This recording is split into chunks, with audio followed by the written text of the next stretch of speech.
उसमें से फिर वो बता रहा था हम मीडिया प्रभारी की लड़का हैं। फिर वो बोला कि तू पुलिस को चाहे जा कर ले, पुलिस हमारा कुछ नहीं कर पाएगी। फिर हम लोग बोले हम लोग को छोड़ दीजिए, हम लोग पति पत्नी है, तो भी हम लोग के साथ गलत कर रहे थे। उसमें से हम लोग चिल्लाने की कोशिश किए तो हम लोग मतलब कांच की बोतल बता रहे थे कि जो चिल्लावे तो जान से मार दे, जान से मारने की धमकी दे रहे थे। ये रीवा में हैवानियत की शिकार नवविवाहिता है। ये अपनी दास्तां सुना रही है, बता रही है कि उस दिन क्या क्या हुआ था, कैसे आरोपियों ने इसके साथ वारदात को अंजाम दिया, कैसे इसके पति को मारा पीटा गया, धमकी दी गई, एसपी कलेक्टर का नाम लेकर भी धौंस देने की कोशिश की गई।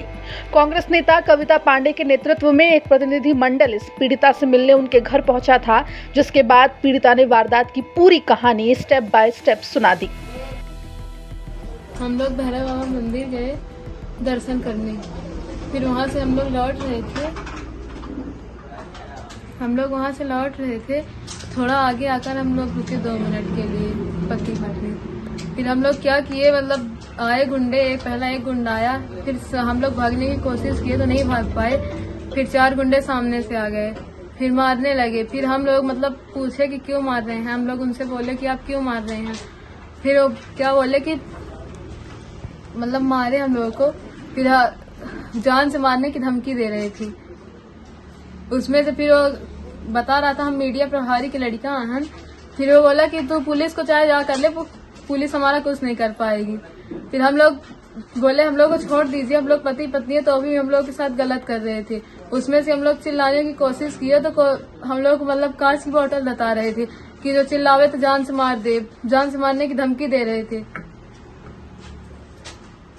आपके साथ अलग अलग सब लोग दुष्कर्म किए हैं कि अलग अलग किए हैं, एक साथ नहीं किए। कितने लोग थे आपके साथ? हमारे साथ 5 लोग थे।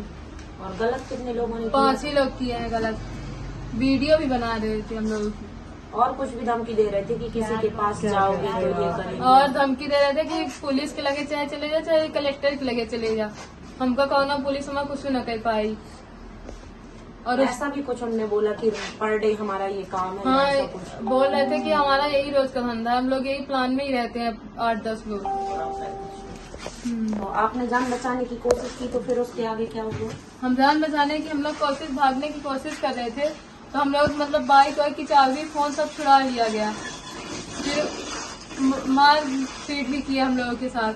फिर आपका फोन दोबारा लौटाया गया क्या? फिर हमारा फोन, मेरे पति को मेरा फोन नहीं दिया गया। फिर मेरे पति जाते थे फोन लेने तो उन्हें पत्थर से मार रहे थे।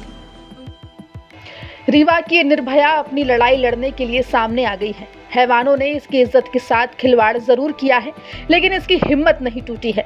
अभी कुछ दिन पहले ही इस युवती की शादी हुई थी। ये अपने पति के साथ खुशियों के कुछ पल बिताने के लिए भैरव बाबा मंदिर दर्शन करने के बाद कुछ आगे चली गई थी, क्योंकि वहां का दृश्य काफी मनोरम था। लेकिन इस नवविवाहिता को क्या पता था वहां पर हैवानों का बसेरा है जो मौके की तलाश कर रहे थे। बहरहाल इस पीड़िता ने सारी सच्चाई कैमरे के सामने बता दी, लेकिन अब इंतजार इंसाफ का है। अगर पीड़िता की माने तो आरोपियों ने स्वीकार किया था कि उन्होंने पहले भी ऐसी वारदातों को अंजाम दिया है, लेकिन उनका कुछ नहीं बिगड़ा। अगर ये सच है तो फिर ये रीवा पुलिस की नाकामी होगी। ब्यूरो रिपोर्ट MP तक।